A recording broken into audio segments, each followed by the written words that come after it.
Claro, Lucero, muy bien, excelente. Gracias, Fabricio, lo máximo, amigo. ¿Qué tal, muchachos? Bien, chicos, aquí estamos. Bienvenidos una vez más. Ya estamos en la segunda etapa del ciclo. Qué rápido ha pasado, muchachos, ya semana 11, ¿no? Tengo el placer de ser tu profesor desde hace 11 semanas. Hace más de... Hace más, casi ya 4 meses, ¿no? Bien, chicos, a ver, confirme por favor si se logra ver mi pantalla. Si fueras tan amable de confirmarme si se logra ver mi pantalla. Sí, se ve, profesor. Sí, profe. Sí, a lo máximo, chicos. Excelente. Bien, muchachos, hoy día lo que vamos a hacer es, hoy día lo que vamos a hacer es, en este caso, la parte de las revoluciones burguesas. Profe, ¿a qué se refiere con revoluciones burguesas? Bien, son conceptos, chicos, que debemos tener muy claro. ¿Alguien sabe cuál es la diferencia entre una rebelión y una revolución? La rebelión es un cambio parcial y la revolución completa. Excelente, amigo, muy bien, muy buena referencia, perfecto. ¿Alguien más? ¿Otra idea?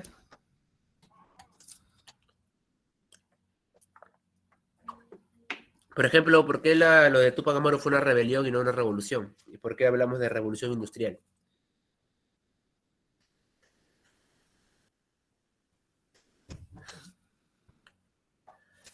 ¿Tupac Amaru se revela contra, quiere cambiar todo el sistema o se revela exactamente contra un impuesto, contra el abuso indígena? Contra el impuesto abusivo. Claro, contra el impuesto, contra el abuso indígena, ¿cierto? No se revela contra el sistema, porque recuerda que Tupac Amaru había sido, era cacique, no tributaba, ¿no? Recibía sueldo, tenía tierras, ¿no? Cosas como eso. Entonces, la rebelión es contra algo específico, ¿no? Por eso mucha gente dice que Tupac Amaru, si no hubiese sido por las reformas borbónicas, no se hubiese rebelado. Ahora, ¿por qué se le llama revolución industrial? Porque va a cambiar todo, pues, ¿no?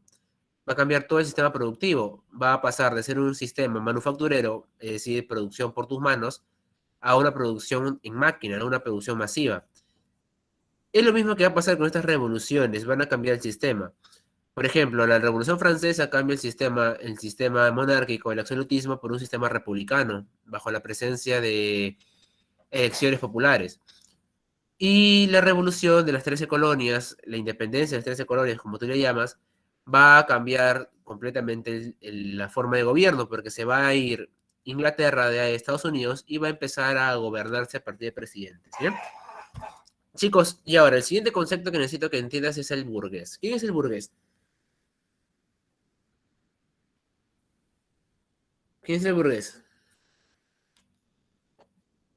El burgués el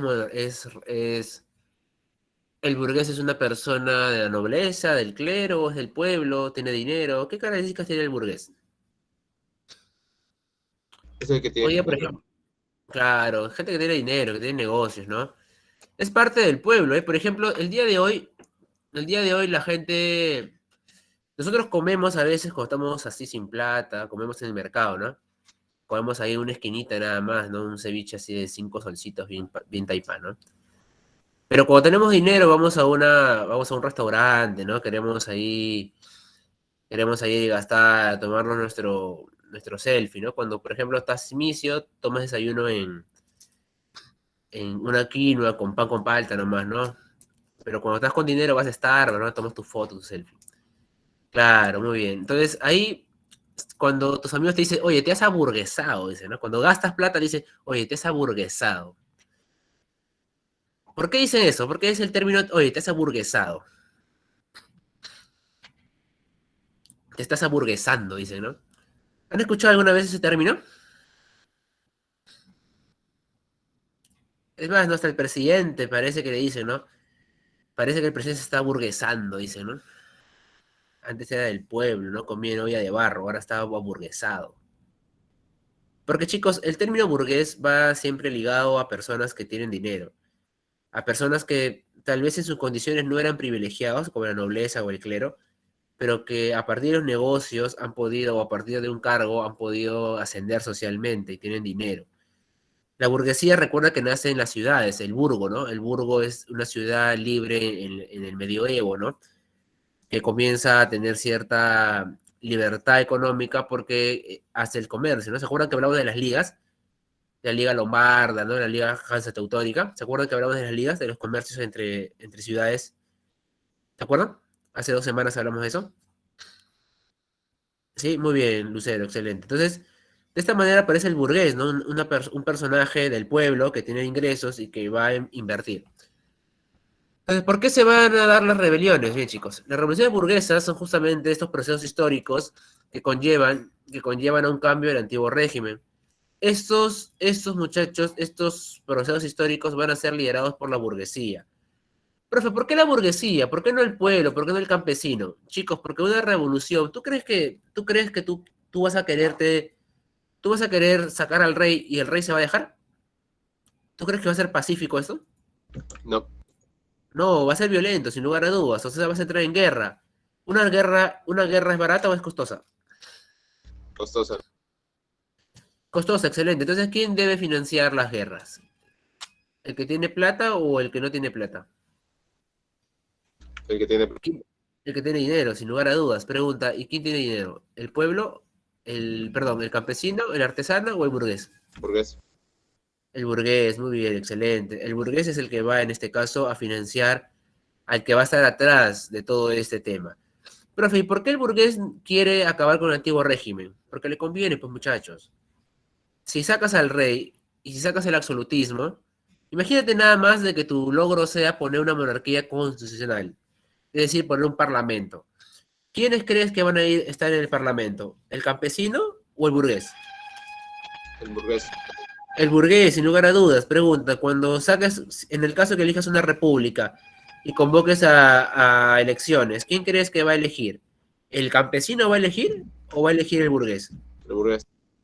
El burgués, claro, sin lugar a dudas, porque por ejemplo te van a poner una ley que dice de que no solamente los únicos que pueden votar son las personas que saben leer y escribir. ¿El campesino sabía leer? No. ¿Sabía escribir? Tampoco. ¿El artesano? Tampoco. ¿Quién solamente sabía leer y escribir? El burgués. Entonces el burgués ve con buenos factores, con buenos ánimos, este tipo de, este tipo de movimientos, ¿no? ¿Por qué? Porque sabe de que ellos van a hacerse cargo del gobierno. Y es que también era lógico, chicos, ¿ah? La burguesía sentía que estaba lista para gobernar, pues, ¿no? ¿Quiénes tenían privilegios? La nobleza y el clero. ¿Qué aportaba la nobleza y el clero al pueblo? Nada. ¿Qué aportaba el gobierno? Nada. Eran parásitos, pues, eran sociedades parasitarias que vivían del Estado.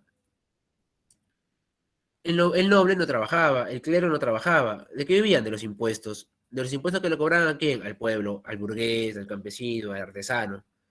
Entonces, por eso en un momento los burgueses sintieron de que querían salir, ¿no? Que querían gobernar. Y es por eso de que se va a dar este tema de revoluciones, ¿no? Este tema de revoluciones. A partir del liberalismo, ¿no? No se pudo haber dado las revoluciones burguesas, sino antes se desarrollaba con fuerza la famosa ilustración. Bien, chicos, vamos a ver dos revoluciones burguesas, la independencia de las 13 colonias y la Revolución Francesa. Hasta aquí, chicos, ¿está claro? ¿Vamos bien? Gracias, Lucero, lo máximo, pequeña. Gracias, Héctor. Gracias, Mateo, lo máximo, Está muchachos. bien, pero Lo máximo, muchachos. Excelente. Chicos, ¿quiénes son las 13 colonias? ¿En qué país se encuentran actualmente las 13 colonias? Estados Unidos, Estados Unidos. Muy bien, excelente. Estados Unidos. Estados Unidos, muchachos, el día de hoy, ¿cuántos estados tiene? 51. 50. Muy bien. ¿51 ya exacto? ¿No son 50? Por ahí que me falla tal vez ese dato. Chicos, el día de hoy los estados norteamericanos son estados que tienen cierta autonomía, ¿cierto? Entonces, ¿a partir de qué, profe? A partir de que en las 13 colonias aparecen esos 13 estados que justamente, muchachos, van a intentar lograr su independencia. Si te das cuenta, estos estados están cerca del mar, están con salida al Atlántico. ¿Por qué, profe? ¿Por qué tienen salida al Atlántico? Porque sin lugar a dudas, muchachos, estos estados van a tener comercio. Entonces, ¿de qué vivía el burgués? ¿Alguien recuerda de qué vivía el burgués? Del comercio, ¿cierto? Vivía del comercio. Entonces, estas personas aquí, en esas regiones, en estos estados, había burguesía, burguesía que se había generado grandes cantidades de dinero, que habían acumulado riqueza. ¿Bien? Entonces, recuerda, por favor, muchachos, de que en el siglo XVII los ingleses fundaron colonias en Norteamérica, ¿no? Los ingleses invadieron América del Norte, ¿no? La famosa Estados Unidos. A diferencia de España y de Portugal, que llegaron a sus regiones y prefirieron conservar a los indígenas porque eran mano de obra barata, los ingleses mataron a gran cantidad de pueblos norteamericanos. Razón por la cual el día el norteamericano es muy parecido al inglés, ¿no? ¿Se han dado cuenta? El norteamericano es igualito al inglés.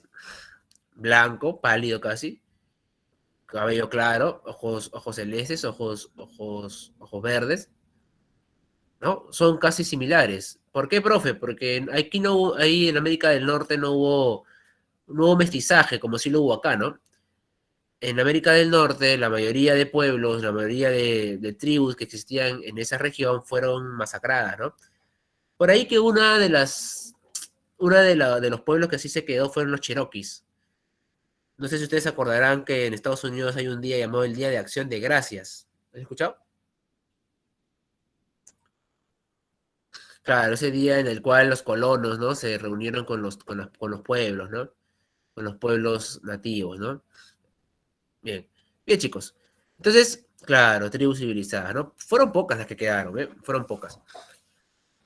Bien, muchachos, entonces, eso es un inicio, ¿no? Los ingleses llegaron a Norteamérica y la invadieron, ¿no? Fundaron algunas regiones como por ejemplo Massachusetts, Nueva York, Pensilvania, New Jersey, ¿no?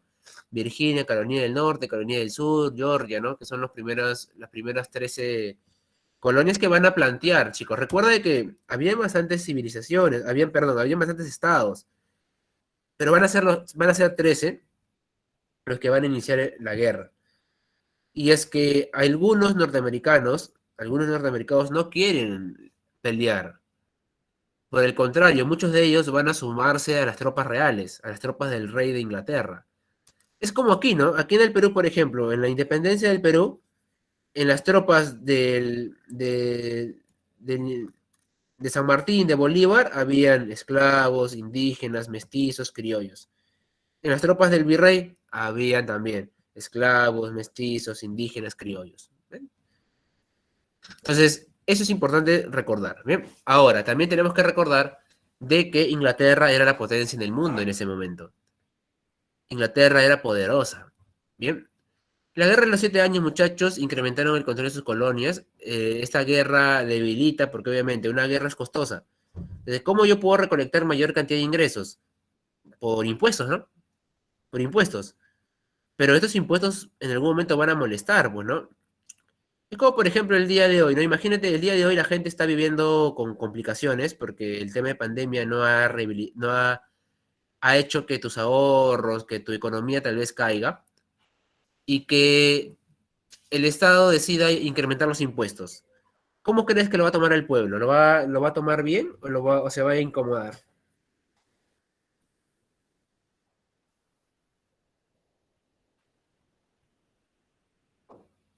¿Cómo crees que lo va a tomar la gente? La gente va a estar decir, ah, ya, normal, gano menos y para colmo cobran más impuestos. Normal, te pago. Por supuesto que sí, Lucero, excelente.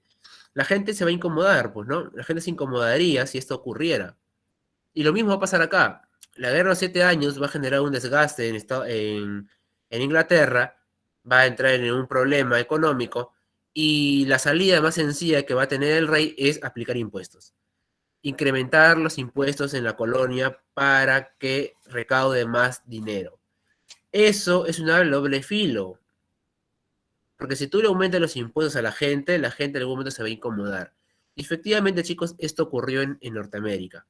Los impuestos y las limitaciones comerciales que tenían los colonos norteamericanos generaron molestias, generó incomodidad, generó que no estén de acuerdo ya con lo que ocurría el rey, con las decisiones del rey. Y van a pedir un representante de ellos en el Parlamento inglés. Recuerda que, a diferencia de otros lugares en el mundo, Inglaterra tenía una monarquía constitucional. Significa que tenía un rey, pero también tenía un parlamento. Ahora, el parlamento estaba conformado por ingleses. Habían algunos que eran representantes de los colonos, pero que no eran colonos, eran ingleses. Entonces, lo que pedían los colonos era que un propio colono salga de Norteamérica y vaya al Parlamento inglés a defenderse, a defender los intereses de los colonos. Entonces, eso era lo que pedían, mis chicos. Y sin lugar a dudas, también la influencia de la Ilustración. La Ilustración fue fundamental para que todas estas ideas salgan a la luz. Porque recuerda que la Ilustración planteaba igualdad, soberanía popular, también planteaba el tema de el tema del, también planteaba el tema de los derechos, ¿no? Y todo ello. Entonces era importante la Ilustración. Hasta acá, ¿vamos bien? Lo máximo, Ayrton, lo máximo, Mateo, excelente, bien, bien, bien. ¿Cómo comienza todo, chicos? Se aplicaron una serie de impuestos, vuelvo a repetirte, aumentar el impuesto a la gente es o puede ser perjudicial, ¿eh? Puede ser perjudicial. Porque si tú le cobras un impuesto al que ha sido afectado por la economía, por la crisis económica, esta gente puede salir a reclamar. Y eso fue lo que pasó en Estados Unidos. Bien, se aplicó una serie de impuestos, por ejemplo, el impuesto al té, ¿no?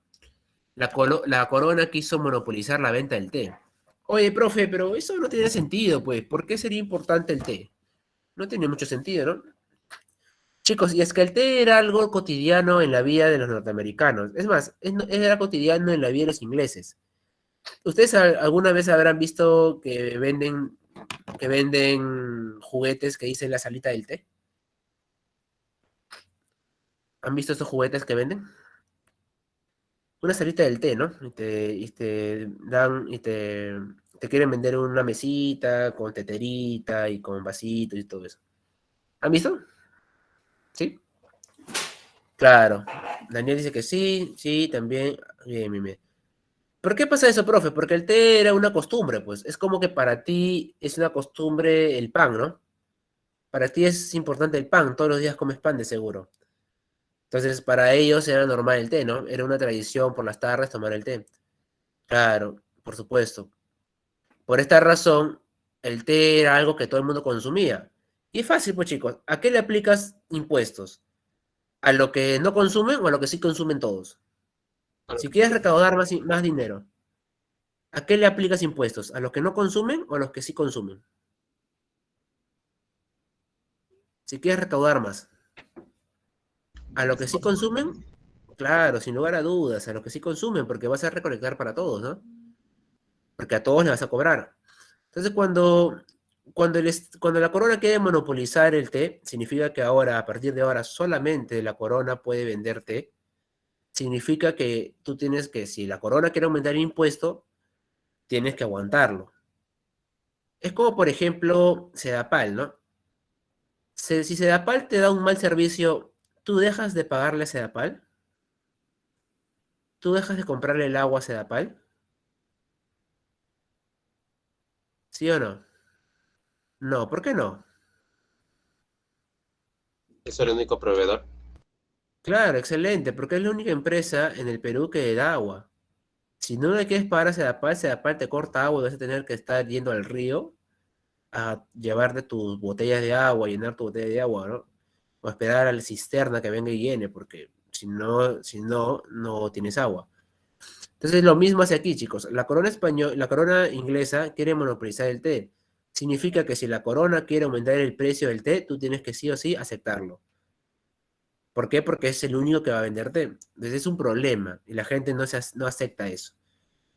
Estas también van a ser las famosas, va a darse el botín de Boston, ¿no? El botín de Boston es un acto en el cual los colonos norteamericanos van a ingresar a los barcos que traían el té y lo van a botar, ¿no? Lo van a arrojar al mar. Esto encendió a la corona, ¿no? Quien aplicó las leyes intolerables, ¿no? El nombramiento de un gobernador y también la obligación de pago por daños. O sea, van a pedir que los colonos paguen los daños ocasionados a partir del motín de Boston. Y bueno, pues obviamente que los colonos no iban a querer pagar eso. Ante ello se forman los congresos continentales. El primer congreso va a rechazar las medidas intervencionistas. Para el primer congreso continental, el problema ha ocurrido en América. Por consiguiente, tiene que ser resuelto en América. No tiene que venir alguien que no sabe lo que ha pasado, un inglés, a poner orden acá porque se tiene que ver el contacto entre las personas que saben lo que ha ocurrido. Entonces, el primer congreso dice, le quita autoridad a este gobernador que está enviando a Inglaterra, ¿no? Y también rompen las relaciones comerciales. ¿Qué significa eso, profe? que ya no va a haber comercio fluido entre Inglaterra y Estados Unidos. Ese es el primer congreso, ¿bien? Luego se convoca el segundo congreso continental, el cual ya constituye un ejército continental. Chicos, si se constituye un ejército, si tú formas un ejército, significa que sí o sí vas a ir a la guerra. Y efectivamente, chicos, Estados Unidos, las 13 colonias, porque no todos los estados querían la guerra, ¿eh? Ojo, ten cuidado, ¿eh? No todos los estados estaban a favor de la guerra. Son 3 estados los que deciden continuar. Hay otros estados que van a pelear por el rey. Hay otros estados que prefieren no meterse. ¿Bien? Entonces se va a constituir el ejército continental. Y se declara la independencia de Estados Unidos el 4 de julio de 1776. Ese día es considerado hasta la actualidad la fecha de la independencia norteamericana. Similar a la peruana, ¿eh? Porque pregunta, en esta fecha, el 4 de julio del 76, ¿Estados Unidos había derrotado a Inglaterra? ¿Sí o no? No, profesor. No lo había derrotado. Muy bien. Pregunta, el 28 de julio de 1821, ¿el Perú había derrotado al virrey? ¿Los peruanos habían derrotado al virrey? No. Tampoco. Muy bien. Entonces es una fecha más que todo simbólica. Recuerda, por favor, que si bien es cierto, Estados Unidos declaró su independencia, la guerra todavía va a continuar, ¿bien? Y aquí se dan las batallas más importantes, la batalla de Saratoga, que es el triunfo que... En Saratoga, muchachos, es el triunfo así como el triunfo de ayer, ¿no? Un triunfo que tú necesitabas para recuperar la fe, para recuperar la confianza. Y es que los colonos norteamericanos eran sobre todo, chicos, eran sobre todo milicia. Eran personas, campesinos, artesanos, gente que no era de ejército regular, o sea, que no había recibido preparación militar. Muy buenos, de seguro que sí, con mucha fuerza y muy buena puntería, pero no eran tropas regulares.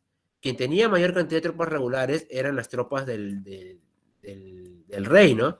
Del gobernador inglés aquí, perdón, en Estados Unidos. Entonces, tú venías de escaramuzas, de batallas, ¿no? De cuerpo a cuerpo, donde habían sido derrotados. Hasta que en Saratoga es un triunfo norteamericano. El triunfo norteamericano en Saratoga devuelve la confianza. Ayer has vuelto a recuperar la confianza en que vamos a ir al mundial, ¿sí o no? Sí, profe. Claro, ¿no? Ayer, no, dice ahí, no. No, no, no pone. ¿No recuperó la fe? Con fe ya, chicos, ¿ah? Venezuela aquí. Ya vamos ahora a jugar el martes con Venezuela. Bien, chicos, entonces Saratoga es un momento de recuperar la confianza y efectivamente, chicos, a partir de eso se suman más, chicos. Cuando tú ganas, más se suman, pues. Cuando la selección pierde, todo el mundo critica. ¡Ay, estos seleccionados, ¿no? Seguramente se han vendido por un tupper, son unos desgraciados, ¿no? Pero cuando gana, toda la vida te tuve fe, ¿no? Siempre confío en mi selección, son lo máximo, ¿no? Juntos hasta el final, ¿no? Eso suele pasar, ¿no? O sea, cuando las cosas van bien, la gente se suma. Pero cuando vas perdiendo, la gente se aleja, ¿no? Eso pasa en la vida actual, ¿no? ¿O no? ¿Pasa o no pasa? Claro, por supuesto. Entonces, chicos, ¿se dan cuenta entonces por qué? No es tanta hipocresía, es que la gente siempre quería ganador, pues, ¿no? Entonces, chicos, ¿te das cuenta de la importancia de Saratoga? Cuando se gana en Saratoga, más gente se suma, pues. Porque hay colonos que están dubitativos. Hay colonos que no saben, chicos, cuidado, si tú te sumabas a pelear por la independencia y si el rey te ganaba, el castigo que te iban a dar era duro, ¿ah? Mucha gente fue colgada. Entonces, mucha gente está duditativa, pues, oye, ¿apoyo o no apoyo? ¿Apoyo o no apoyo? No, mejor no, ¿ah? Mejor no apoyo. Hasta que Saratoga, el triunfo colono hace que más gente se sume a la campaña, ¿no? Y bueno, a partir de eso, chicos, van a comenzar a darse triunfos norteamericanos. Y en la batalla de Georgetown, perdóname mi inglés fluido, en 1781, los norteamericanos logran derrotar a los ingleses, ¿no? De aquí ya el representante del rey en América del Norte decide rendirse. y se firma el Tratado de Versalles, ¿no? En donde se reconoce la independencia de Estados Unidos y ya como un país independiente, ¿no? Mira esta bandera tiene solamente 13 estrellas, representando obviamente las 13 colonias. ¿Hasta aquí, chicos? ¿Vamos bien? Sí, perfecto, excelente, muy bien. Consecuencias, chicos. Consecuencias. Primero que nada, ya se expulsó al rey, se expulsó, perdón, al representante del rey, al gobernador. Ahora vemos qué hacer. Y lo primero es poner orden, es poner una ley, ¿no? Una serie de leyes que impongan orden para saber cómo se va a desarrollar, qué se tiene que respetar sí o sí. Y para esto, chicos, se conforma la Constitución de Estados Unidos, la Constitución de 1789, la cual decide que Estados Unidos sea un país federativo. ¿Pero qué significa que sea un país federativo? Que tiene una constitución a nivel nacional, pero que cada estado tiene libertad de interpretar la ley como le parezca conveniente hacia su realidad. Por ejemplo, hay algunos estados donde la pena de muerte es prohibida y otros estados donde se permite la pena de muerte. Hay estados donde la legalidad de la marihuana es normal, te venden en la farmacia marihuana, y hay estados donde no lo es. Bien, entonces eso es un estado federativo, ¿no? Un estado que, si bien es cierto, todos tienen una constitución que rige a nivel nacional, hay cierta libertad de interpretación en cada región, ¿bien? George Washington se convirtió en el primer presidente del Perú, perdón, del Perú, digo, de Estados Unidos. No me recuerdo en qué billete lo ves, en el billete de $1 creo lo ves, ¿no? En ese billete, no recuerdo. Un derecho a la ciudadanía también se le otorga, y bueno, obviamente que esta independencia influye mucho en la Revolución Francesa y también en las colonias españolas. En la Revolución Francesa influye porque Francia se mete a esta guerra, pues. Francia quiere debilitar a Inglaterra, entonces Francia apoya esta rebelión, esta independencia, pensando que Inglaterra va a sufrir. O sea, Inglaterra se va a ver afectada por las 13 colonias. Y el problema va a ser que Francia se va a quedar sin plata, pues. Y Francia sin plata, para colmo, manda tropas. Entonces Francia va a hacer un gasto innecesario. Y eso va a influenciar mucho en la Revolución Francesa. Y en las colonias españolas, por supuesto que sí, chicos. Si Estados Unidos se le acaba de liberar, acaba de pelear contra la potencia y ha obtenido el triunfo, ¿por qué no rebelarse contra un país mediocre como España, pues? España era un reino de mitad de tabla para abajo, pues, ¿no? Tipo el Muni, aquí hablando de fútbol, ¿no? O sea, nunca peleaba grandes cosas, ¿no? España, su mejor momento de España fue cuando llegó a América. Carlos V hizo la Armada Invencible, llenó de oro todo. Luego, caída. España nunca ha sido una potencia en el mundo, chicos, ¿ah?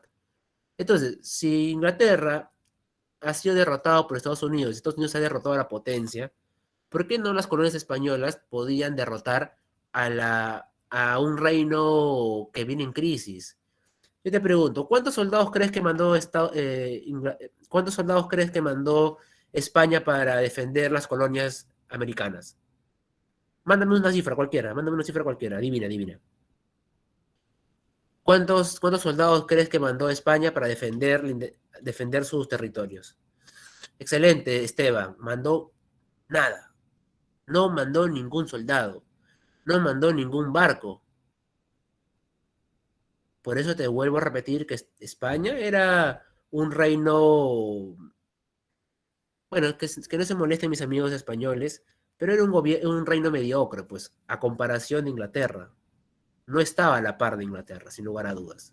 No se molesten los hispanistas del salón. Ahora, otra cosa que te tengo que decir aquí. Pregunta, ¿cuántas constituciones ha tenido en toda su historia Estados Unidos? Una, profesor. Una, muy bien, excelente. ¿Qué te demuestra eso? Que no son inestables como aquí. Excelente, que tiene una política estable. Estados Unidos tiene principalmente dos grandes partidos, el Partido Demócrata y el Partido Republicano. Entonces son dos grandes partidos. Entonces, estos partidos, ingresa el partido de de Trump, por ejemplo, luego ingresa el partido de Obama, ¿no? Que son contrarios, pero mantienen la ley. ¿Por qué? Porque la ley ha tenido éxito, pues. Económicamente Estados Unidos le ha ido bien. Socialmente, de seguro que las sociedades van cambiando y lo van modificando. Por ejemplo, modificaron la, modificaron el derecho al inicio era solamente el hombre, luego le dieron a la mujer. Dieron voto universal, a la mujer también votó. Dieron libertad de esclavitud, ya no hubo esclavitud. Entonces, las sociedades cambian.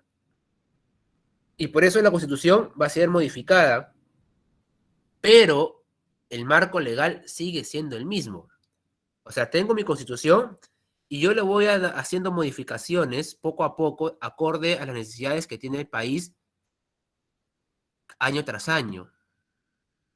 ¿Qué pasa aquí en el Perú? ¿Cuántas constituciones hemos tenido? Hemos tenido más de 12, casi 12. Si se cuenta la de la Confederación Peruana Boliviana. 12 constituciones, chicos. ¿No es un abuso? Perú tiene menos de 100, casi, ha cumplido 200 años de vida.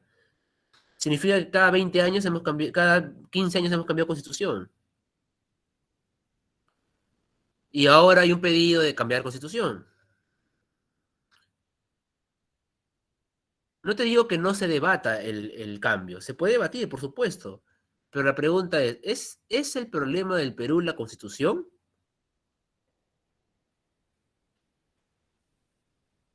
Entonces, ese es un punto que te dejo abierto para que tú investigues, para que tú formes tu propia idea, ¿no? No te pienso influenciar, no quiero que tú repitas lo que yo pienso, lo que yo creo. Eso es algo tuyo. Pero veamos que el marco legal debe modificarse sin lugar a dudas, se tiene que abrir el debate, la libertad de expresión, lo que quieras, pero veamos si eso es en realidad el problema, ¿no? Bien, chicos, excelente. ¿Hasta aquí? ¿Todo claro? Dime, Fabricio, te escucho. O te leo, o te leo. Profe, con la alternativa número 5, bueno, la diapositiva número 5, Sí. cuando mencionó las imágenes de Sisi en esa, por ejemplo, el Tratado de Versalles del 1683, en el examen me lo podrían poner con otro nombre porque, o sea, si en el examen me plantean el Tratado de Versalles, el primero que me viene a la cabeza es el de 1919. Ah, correcto, muy buena pregunta, amigo, excelente, bien, muy buen aporte. Y En las justo por la preguntas pregunta, del examen te tiene que dar te tiene que dar en este caso la, el contexto. Si te pone, si te tiene que contextualizar, es decir, te tiene que decir en qué situación va a ir el Tratado de Versalles. Si te pone a inicio del siglo XX, tú debes saber que es el Tratado de la Primera Guerra Mundial. Bien, si te ponen el Tratado de Versalles en la independencia de 13 colonias, tú sabes que va ligado a ese. ¿Sí, amigo? claro, pero tiene algún otro nombre porque he estado buscando en algunos foros, con algunos mientras hablaba, y lo he encontrado como el Tratado de París. No sé si es el mismo o no sé. Sí, claro, porque Versalles está en París, pues amigo, claro. Versalles está en París. Pero, o sea, Sí, también puedes llevar ese nombre, sí, claro. Es el tratado también conocido como el Tratado de París, claro. Porque obviamente Versalles era el palacio donde estaba el rey, pues, ¿no? Donde vivía el rey, que estaba dentro de París, sí, sí. Pero les recomiendo, chicos, que para este nombre del tratado tengan mucho en cuenta el contexto que le va a hacer la pregunta. Si te dice, a inicio del siglo XX se firmó el Tratado de Versalles, tú ya sabes que al inicio del siglo XX es 1919-18, es el Tratado de la Primera Guerra Mundial. Bien, ¿está claro eso, chicos? Muy buen aporte de Fabricio, ¿eh? ¿Está claro, chicos, hasta acá? Sí, lo máximo, chicos. Excelente. Te agradezco, Fabricio. Muy buena pregunta. Bien, chicos, y ahora entremos a la Revolución Francesa. La Revolución Francesa es el cambio que pone fin a la edad moderna e inicia la edad contemporánea, edad que nos acompaña hasta la actualidad. Entre causas tenemos diversas causas. En el económico, muchachos, la crisis fiscal. Chicos, es importante ver los recursos económicos, porque si un país o un reino viene mal económicamente, la gente se va a cansar, ¿ah? La gente se va a cansar. Por ejemplo, ¿qué pasa si el día de hoy no hay trabajo, no hay ingresos? los precios suben, ¿qué pasaría con la gente? ¿Tú crees que la gente estaría tranquilita, sentada, diciendo, ah, qué bien mi gobernante que terminó sus 5 años? ¿O saldría a la calle a reclamar?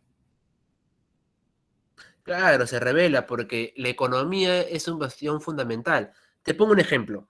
La Alemania, después de la Segunda Guerra, después de la Primera Guerra Mundial, fue una Alemania devastada. Una Alemania golpeada duramente porque el tratado de Versalles que puso fin a la Primera Guerra Mundial golpeó duramente a Alemania. Y Alemania quedó en la miseria.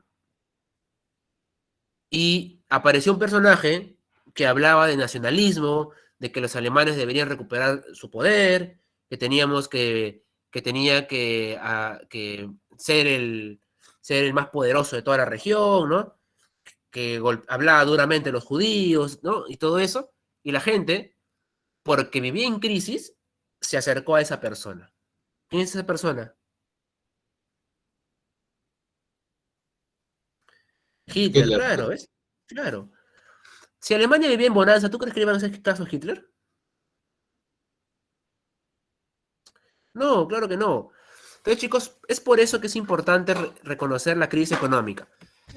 Bien, la guerra de 7 años es una guerra costosa, es una guerra que desencadena una crisis en Francia, ¿bien? A pesar de que Francia va a recibir algunas colonias, Francia se va a debilitar económicamente. Apoyo a las 13 colonias, chicos. Francia está en crisis y para colmo gasta plata, pues. Ni siquiera gasta plata en el pueblo francés, gasta plata en ayudar a los norteamericanos, solamente para darle la contra a los ingleses. Y el despilfarro de las cortes de Versalles. Habían grandes banquetes, grandes fiestas, chicos. O sea, la gente estaba que se moría de hambre y los gobernantes hacían grandes fiestas, grandes banquetes. No sé si te conté esto, pero no sé si habrán visto ustedes la película Los Juegos del Hambre, ¿no? Creo que sí les comenté una vez. La película de los Juegos del Hambre, la autora dice que se basa justamente en la Revolución Francesa. Porque los que han visto la película Los Juegos del Hambre, mientras que los estados estaban muriéndose de hambre, en el Capitolio, que era el centro de poder, habían grandes fiestas, grandes banquetes, ¿no? La gente mostraba sus grandes trajes, ¿no? La autora de esta obra, de Los Juegos del Hambre, dice que se influyó bastante en la Francia de Luis XVI, porque Francia vivía en crisis económica, la gente se moría de hambre, y en el Palacio de Versalles habían grandes fiestas, grandes banquetes. Entonces, eso obviamente en algún momento iba a molestar, pues, ¿no? A la esposa de Luis XVI le decían Madame Déficit, ¿no? A María Antonieta. Crisis agrícola, chicos, incremento del hambre, grandes inviernos azotan Francia, no hay producción, no hay comida, pues, ¿no? Y eso afecta bastante también. Bien, chicos, hasta aquí vamos bien, ¿todo claro? Sí, Sí, perfecto. Crisis política, chicos, crisis del absolutismo, debido a que, chicos, el absolutismo tiene un pro y un contra. El pro es de que se toman medidas inmediatas, y en la contra es de que tienes que rezar para que te toque un buen gobernante. El día de hoy, por ejemplo, si yo quiero tramitar un papel, se va a demorar meses. Por ejemplo, si yo quiero atenderme de salud, me voy a llamar ahorita y me va a decir, ya, señor Franco, tiene cita de aquí a un mes. Ya me morí en un mes, pero me dan cita recién para un mes. ¿Por qué, profe? Porque es un sistema burocrático muy extenso que pasa que pasa de trámite en trámite, pues, ¿no? Entonces, lo bueno del absolutismo era de que que el rey agarraba y decía, ya, se hace esto y se hace. Nada que preguntar, nada que pasaba a dialogar, a debatir, no, de frente lo hacía. Pero, pero el problema era de que existían reyes y reyes, pues. Habían reyes que se habían ganado una fama y habían reyes que eran mediocres. Y Luis XVI forma parte del segundo bloque. Luis XVI es un rey joven que no tiene mucha experiencia y para cómo le toca crisis, pues le toca crisis en Francia. O sea, no le toca a un gobernante como Luis XVI, sin experiencia, sin ideas claras de qué hacer, le toca a la Francia más picante de los últimos años, pues. Entonces, Luis XVI va a cometer error tras error. Y un grave error fue la marginación al burgués. Ojo, chicos, ¿ah? En la Revolución Francesa, al inicio, perdón, de la Revolución, no querían matar al rey, ¿ah? Es un grave error que yo he escuchado de mucha gente, ¿ah? En la Revolución Francesa querían la cabeza del rey. Falso. Está en la Revolución Francesa y el rey todavía vive, porque hay respeto hacia el rey. El burgués quería, el burgués quería que todos paguen impuestos. Lo que el burgués le plantea al rey, lo que los burgueses le plantean al rey, el pedido hacia el rey es, está bien, yo pago tributos, pero estamos en crisis, que también paguen los que no pagan, pues, que también pague la nobleza y que también pague el clero. Y eso hubiese sido una buena salida, ¿eh? Pero el rey, influenciado por la nobleza y el clero, decide no hacer caso. Y en contraparte, sube los impuestos. O sea, la solución era que los nobles y el clero paguen impuestos. El rey no hace caso a eso. Y el rey decide aumentarle el impuesto al burgués y al pueblo. Por eso es que se rebela. ¿Vamos bien hasta acá?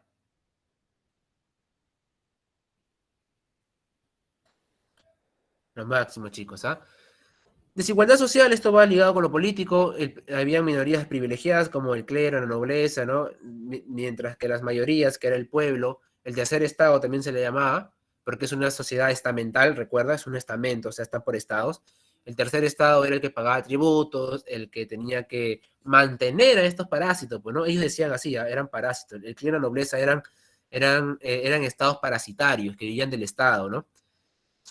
Bien, ideología, chicos, sin lugar a dudas, vuelvo a repetirte, la ilustración, sin la ilustración no hubiese sido posible ni la independencia de 13 colonias, ni la Revolución Francesa, porque nadie se había atrevido a criticar al rey antes.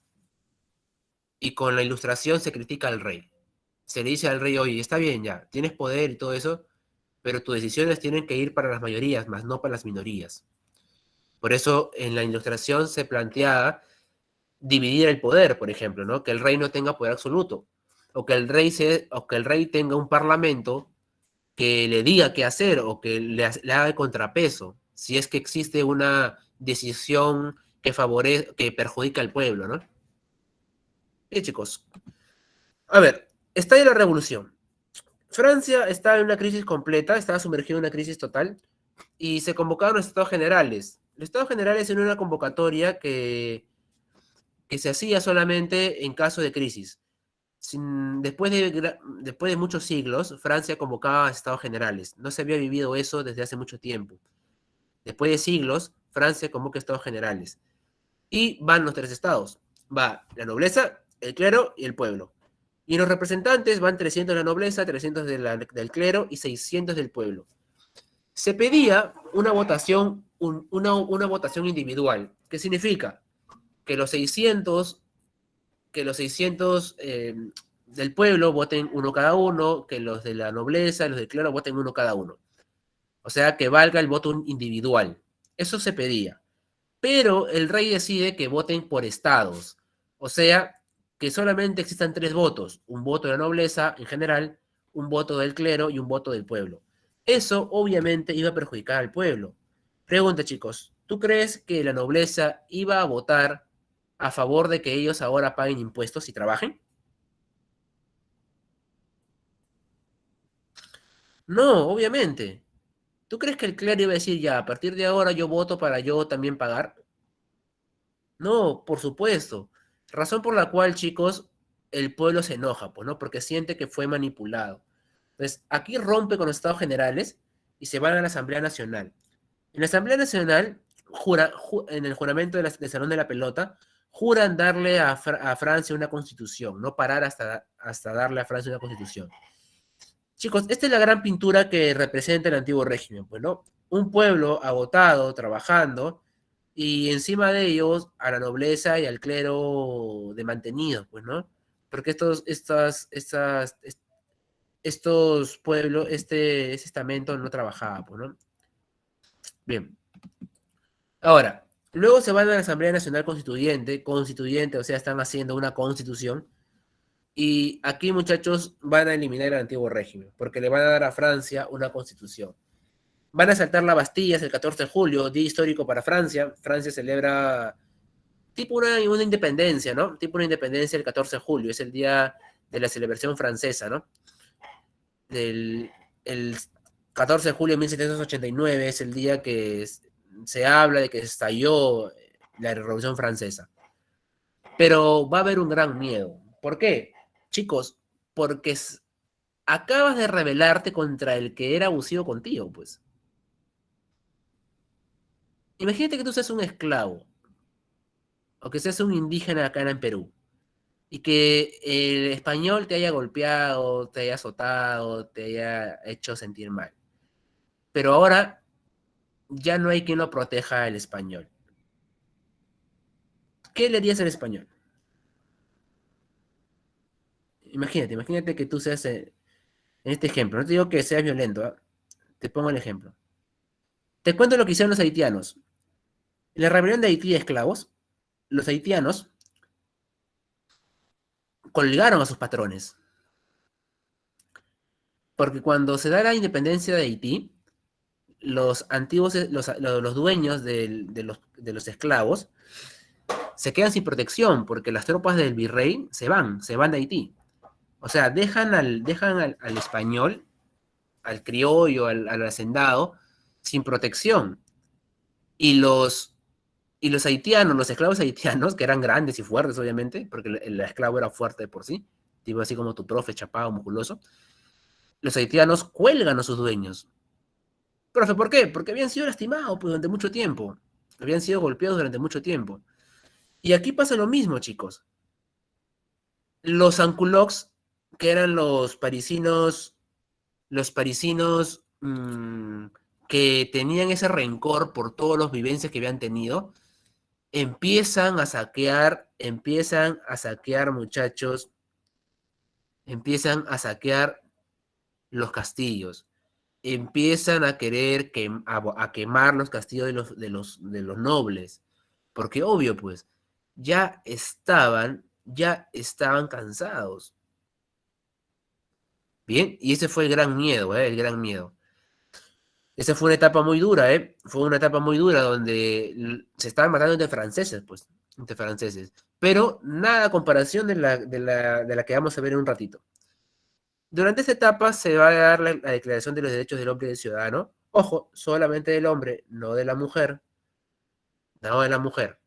Y se va a la Constitución de 1791, ¿no? Que estableció una monarquía constitucional.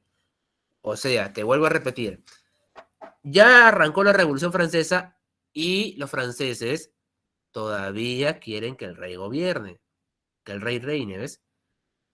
Porque no pusieron de frente una república, pusieron una monarquía constitucional. Significa que van a mantener al rey. ¿Hasta aquí vamos bien, chicos? ¿Vamos bien? Sí, profesor. Lo máximo, muy bien. Luego la siguiente etapa es la Asamblea Legislativa, en donde se van a formar ya los partidos, ¿no? Los partidos, por así decirlo, los clubes políticos, lo que, bueno, el día de hoy serían partidos. Aparecen los fuldenses, que son pro rey, los girondinos, que son de centro, y los jacobinos, que son los radicales. Es como que el día de hoy estén los de derecha, de centro y de izquierda, ¿no? El día de hoy se llaman así. Obviamente que estas ideas todavía no eran de esta forma, ¿no? Acá eran pro rey, centro y los pro revolución, ¿no? Pro pueblo. Bien, chicos, ¿qué pasa aquí? El rey, muchachos, todavía está en su palacio, ¿no? Está ahí con su familia y todo ello, pero el rey envía cartas a los otros monarcas de las regiones cercanas. Le manda cartas invitándolos a que invadan. Obvio que los reinos cercanos a Francia quieren acabar con la Revolución Francesa, pues. ¿Por qué, profe? ¿Por qué quieren acabar? ¿Por qué se quieren meter si no está en Francia? Porque influye, pues. Imagínate que Lucero sea la reina de Alemania y te enteras que tu vecino, Francia, acaba de matar al rey. O acaba de encarcelar al rey. ¿Le convendría a Lucero eso? ¿Le convendría que el pueblo de Lucero se entere de eso? No, claro que no. Claro que no. ¿Por qué? Porque podría influir en la gente. Entonces, muchos reinos querían acabar de una vez con la Revolución Francesa. Y Luis XVI envía cartas invitándolos a que entren. Esto fue encontrado por el pueblo francés Y pues sin lugar a dudas, las horas de vida de Luis XVI estaban contadas, pues, ¿no? Luis XVI había sido acusado de traición, porque chicos, Luis XVI les acaba de decir a los pueblos, a otros reinos, que ingresen a Francia y que disparen contra franceses. Pues eso es algo duro, ¿no? Luis XVI va a ser encarcelado, ¿bien? Va a ser encarcelado junto a su familia y va a morir en la siguiente etapa, ¿no? Esta etapa republicana se llama así porque ya no está el rey. Aparece la famosa Convención Nacional, dividida en dos etapas. La fase girondina, que es una etapa un poco de centro, ¿no? Los girondinos estaban a favor de la revolución, pero no del lado radical. Bien, esta fue liderada por la burguesía, los girondinos eran la burguesía.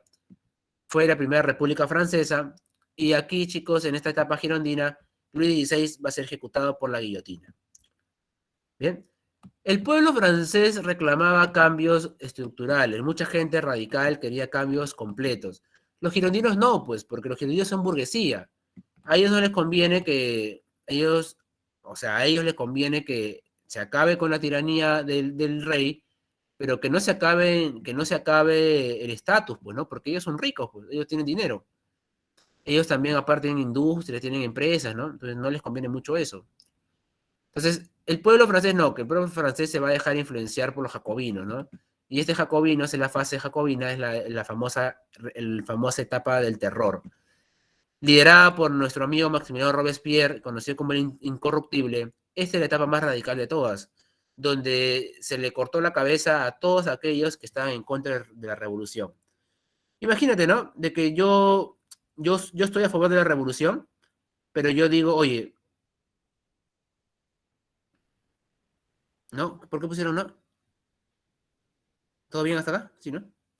Ah, Imagínense que imagínense que yo sea amigo de la revolución, pero que yo diga, oye, me parece que están matando a muchas personas. Por solamente criticar mucha sangre, ya soy enemigo de la revolución y también voy a la guillotina. O sea, Robespierre es una etapa demasiado extrema, donde todas las personas que criticaban, así sea mínima, a la revolución, iban a morir. Para esto se estableció el Comité de Salvación Pública, ¿no? Juicios públicos y el Tribunal Revolucionario, ¿no? El Tribunal Revolucionario era el que te juzgaba y te condenaba a la guillotina, pues, ¿no? Aquí murió mucha gente, ¿ah? Esta es la etapa que los franceses repudian de su pueblo, de la revolución. Porque esta etapa fue una etapa donde se mataron entre franceses, pues.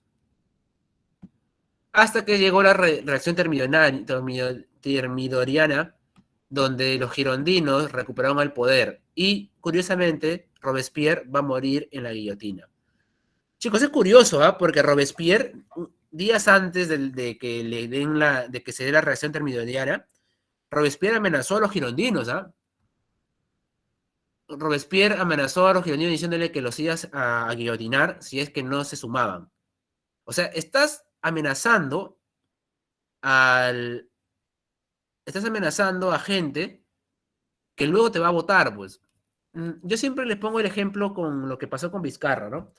Vizcarra fue al Congreso y los amenazó al Congreso, pues nos dijo, oye, si no me hacen caso, pienso cerrar el Congreso. ¿Qué hizo el Congreso? Lo adelantó y lo votó. Y lo vacó antes de que él haga algo. Lo mismo pasa aquí. Robespierre va, amenaza a los girondinos y los girondinos dicen, no, tenemos que hacer algo para sacarlo del poder. Y lo sacaron, pues. Y lo condenaron a la guillotina. Robespierre va a morir guillotinado, chicos. Luego de esto aparece el directorio, chicos, donde hay una limitada participación política, donde hay una exclusión del derecho. Obvio, pues el directorio es comandado por los burgueses, y los burgueses saben de que no todos pueden participar en la política porque hay gente que no está preparada, pues. Entonces hay una exclusión al derecho al sufragio, solamente van a votar los que saben leer y escribir, por ejemplo, ¿no?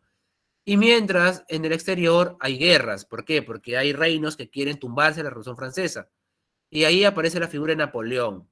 Napoleón va a empezar a obtener victorias, va a empezar a expandirse, va a empezar a ser un dolor de cabeza para Inglaterra, y es por eso que se van a conformar las coaliciones nacionales, las coaliciones internacionales.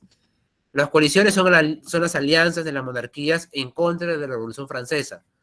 Ya te expliqué por qué. No les convienen las monarquías de Europa que las ideas de la Revolución Francesa influyan a muchos pueblos. Entonces, como tenemos que hacer frente, los franceses tienen que hacer frente a las coaliciones, el 18 de Brumario se da un golpe de Estado.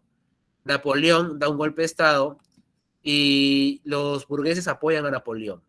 ¿Para qué? Porque obviamente tenían que hacer frente a las coaliciones. Primero se da el consulado. El objetivo de Napoleón en el consulado era consolidar las conquistas, evitar que regrese el absolutismo. El absolutismo iba a volver si es que no se derrotaba a las alianzas contrarrevolucionarias. El Código Civil, también aquí, que establece, por ejemplo, el divorcio, ¿no? El divorcio, el matrimonio civil, ¿no? Y yo sé que tú te vas a casar, y yo sé que te vas a casar por la iglesia tal vez, porque vives enamorado, ¿no?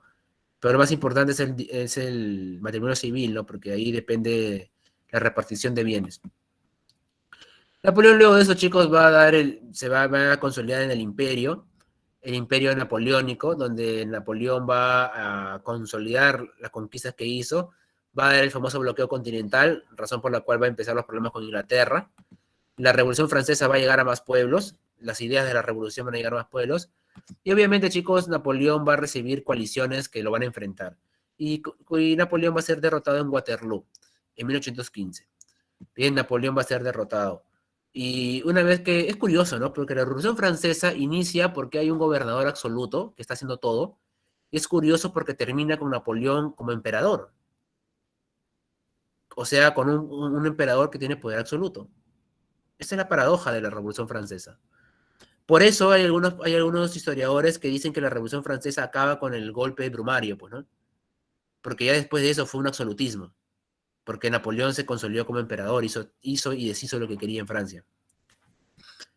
Bien, chicos, consecuencias: abolición del absolutismo, privilegios feudales, el noble tenía que ahora sí trabajar, pagar impuestos, separación del Estado y Iglesia. Ese es un claro golpe al clero, porque el clero tenía privilegios porque influenciaba al Estado. A partir de ahora va a haber un Estado laico, como el peruano.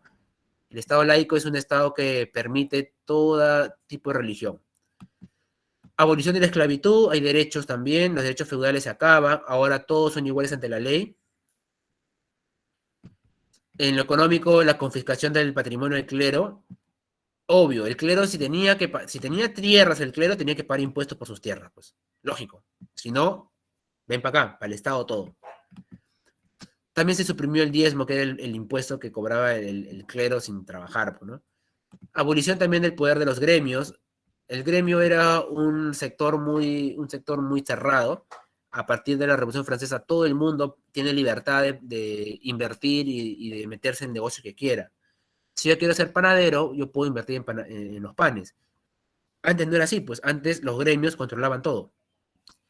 Y chicos, en lo cultural se difundió la libertad de culto y también el liberalismo. La Revolución Francesa también influye, chicos, también influye en la independencia del Perú. Hasta aquí, muchachos, ¿alguna pregunta, duda, consulta, algo que no te haya quedado claro?